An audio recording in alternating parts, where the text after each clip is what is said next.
Assalamualaikum warahmatullahi wabarakatuh.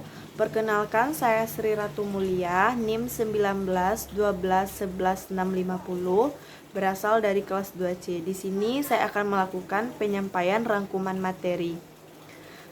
Yang pertama itu keselamatan pasien atau patient safety dan kewaspadaan standar. Tujuan kewaspadaan isolasi menurunkan transmisi mikroba infeksi di antara petugas kepada pasien. Mikroba penyebar hal dapat ditransmisikan oleh pasien yang terinfeksi kepada pasien yang tidak terinfeksi. Kewaspadaan isolasi terdiri atas yang pertama, standar precaution atau kewaspadaan standar berlaku untuk semua pasien. Kemungkinan terbukti infeksi setiap waktu di semua pelayanan kesehatan. Yang kedua itu transmission based precaution atau kewaspadaan berbasis transmisi dipakai bila rute transmisi tidak dapat diputus sempurna hanya dengan standar precaution. Kewaspadaan standar terdiri atas kebersihan tangan sebelum dan sesudah kontak dengan pasien, sarung tangan bersih, steril, pilih ukuran sesuai dengan tangan, pasang sampai menutup pergelangan tangan, gaun, Google, masker, dan pelindung wajah, gaun, kontrol lingkungan, peralatan perawatan pasien, linen, kesehatan karyawan, dan penempatan pasien, etika batuk, dan praktek menyuntik yang aman. Kemudian pemeriksaan fisik pasien HIV atau AIDS. Yang pertama yaitu inspeksi, merupakan langkah pertama dalam melakukan pemeriksaan seorang pasien atau bagian tubuh seperti status mental, cara berjalan, postur, cara bicara, speech, kulit, pergerakan tubuh, bau nafas, dan status gizi. Kemudian palpasi, yaitu metode meraba satu atau dua tangan. Tujuannya yaitu membedakan ukuran, konsistensi, tekstur, lokasi, suhu, rasa nyeri pada organ atau bagian tubuh.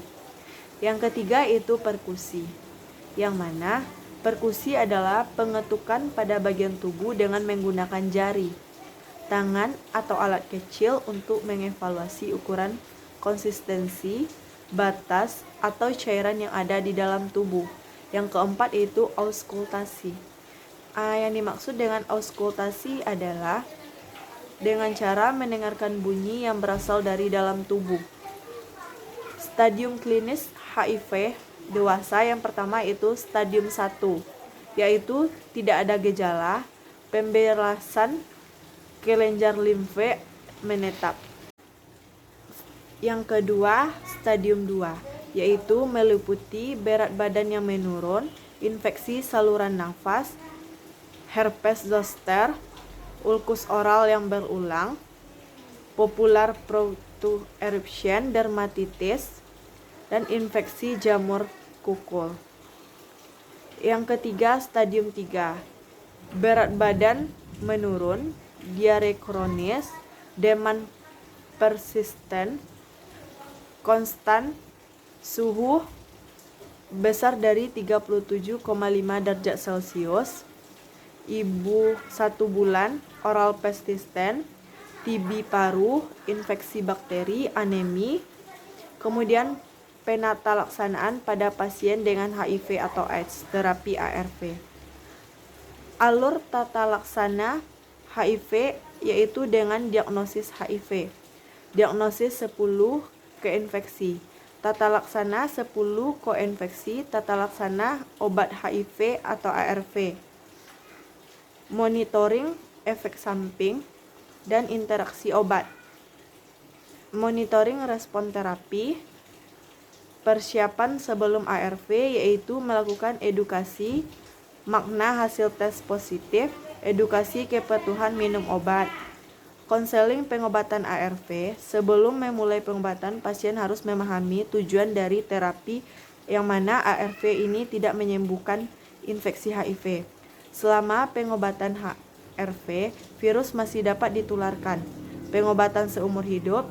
Indikasi dari ARV ini yaitu terapi ARV harus diberikan kepada semua ODA tanpa melihat stadium klinis, dan nilai CD4 termasuk anak 4 tahun, 1-10 tahun, remaja, ibu hamil, dewasa. Hasil pemeriksaan lengkap lab tidak menjadi persyaratan untuk memulai ARV. Manfaat isolasi ARV dini yaitu pencegahan destruksi imun progresif atau AIDS dan memperbaiki survival, mengurangi aktivasi imun, mengurangi resistensi obat, mengurangi resiko untuk beberapa toksisitas ARV, mengurangi transmisi HIV.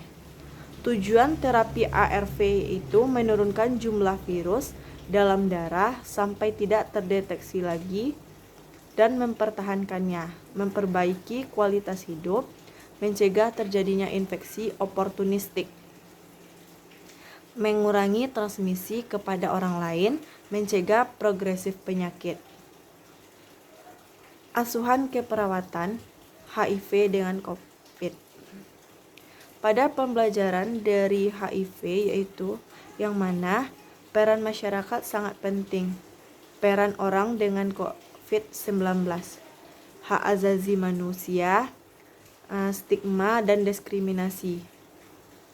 Tes labnya yang dapat dilakukan pada pemeriksaan HIV ini yaitu antibodi dan viral load. Penularan HIV ini yaitu bisa ke semua orang. Penularannya mudah terjadi, lebih mudah dapatkan melalui influenza. Faktor risiko kegawatan yaitu orang yang memiliki usia besar dari 69 tahun.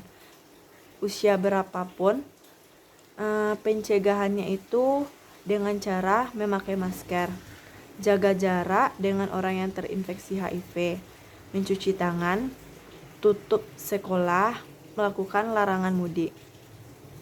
Pengobatan belum ada obat antivirusnya, pengobatan suportif, oksigen, ICU, pengobatan suportif, oksigen, heparin. ARV menurunkan stigma. Apabila orang mengetahui tersedianya pengobatan HIV, maka meningkatkan jumlah orang yang meminta layanan tes, meningkatkan kepedulian masyarakat, meningkatkan motivasi petugas kesehatan, dan melakukan sesuatu untuk pasien HIV. ARV mencegah terjadinya penularan. Bukti ilmiah tingkat global menunjukkan bahwa ODA yang mendapatkan ART sangat kecil kemungkinan untuk menularkan HIV dibandingkan mereka yang tidak diobati. Jika viral load dapat ditekankan dan tidak akan IMS menerapkan dapat ARV hampir tidak menularkan HIV. Yang mana ARV tidak hanya menguntungkan seseorang dalam pengobatan, tapi juga menurunkan epidemi HIV di masyarakat. Stigma masyarakat terhadap penderita HIV ini sangatlah buruk. Masyarakat menganggap bahwa orang yang terinfeksi dengan HIV ini harus dijauhi karena HIV ini dapat dengan mudah ditularkan. Padahal sebagai sesama anggota masyarakat, sebaiknya kita memberikan semangat kepada pasien yang terinfeksi HIV agar mereka bisa bangkit dari keterpurukan yang dia alami. Stigma yang buruk terhadap penderita HIV ini dapat mengakibatkan terjadinya keadaan pasien HIV ini maka semakin lebih buruk lagi karena mereka akan menyebabkan terjadinya gangguan psikologis pada penderita HIV ini karena adanya tekanan dari masyarakat. Penyalahgunaan nafza. Jenis-jenis nafza seperti heroin.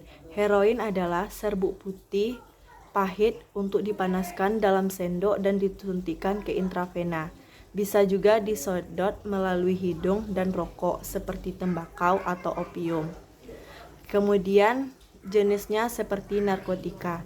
Narkotika adalah zat atau obat dan tanaman sintetis dan semi-sintetis yang dapat menyebabkan penurunan kesadaran. Daun ganja dihisap seperti rokok. Kemudian ada kokain. Kokain adalah serbuk putih, dikonsumsi melalui suntikan, disedot dengan hidung, dan dengan dicampur dengan rokok seperti tembakau. Daunnya bisa dikunyah dan diseduh seperti teh.